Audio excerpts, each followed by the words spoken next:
The structure query language is all about databases. Therefore, we must first understand what a database is.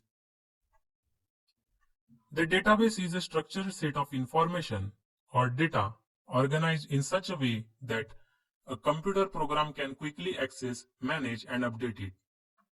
In other words, a database is a collection of one or more tables, and the tables contain data rows or data records. Imagine database with an example of a refrigerator. The refrigerator is a database. The various compartments in the refrigerator are tables, and the vegetables, food, and beverages stored inside the refrigerator compartments are the data. To interact with any database, first, the user must have an appropriate privileges to access the database. Secondly, the user must select the database before executing any SQL statement. The SQL statement to display an existing database is show databases. The SQL statement will return all the existing databases in our database management software. The SQL statement to create a new database is create database school, where school is the new database name. To use a database, the SQL statement is again very simple. Use school, where school is an existing database name. And the SQL statement to delete a database is drop database school, where school is an existing database name. Now let's learn with some practical examples. Here I have logged in my MySQL database server using my root username and password.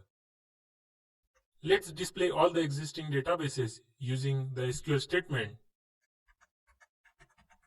show databases. By default, MySQL database server creates a couple of system databases which stores all the users' information like username, password, privileges, and so on, and other database related settings. Now let's create a new database named school. We will store students' information in this database.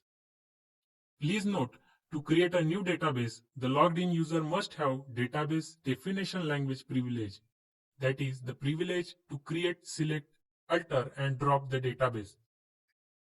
We will learn about data definition language in next couple of lectures. The SQL statement to create a new database is create database school. Here school is the name of our new database. Hit enter and you will get query OK, one row affected message. That is, the new database has been created. Now enter show databases SQL statement again. And you can see the new database school is created. To use the newly created database, we will have to select it, and the SQL statement to use the database is use school. You will get the database change message. At the moment, our database is empty. There are no tables or data rows inside the new database. We will create and populate the table with the data in next lecture. In this lecture, we will use and display the data from another database. Type use MySQL to use MySQL's default database.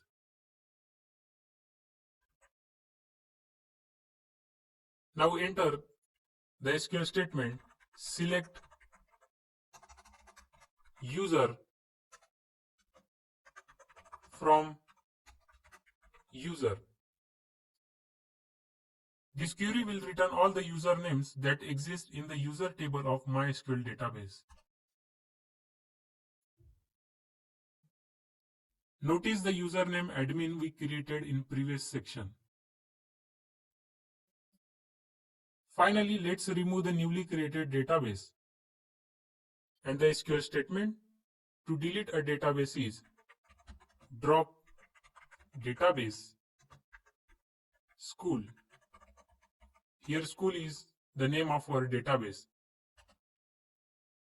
We will get query OK, 0 rows affected message, that is our database is removed. Now again type show databases SQL statement to display the list of all the existing databases. And you can see the school database is gone. In this lecture, we learn how to create and use and drop the database. We will explore more database related SQL statements later section of this course.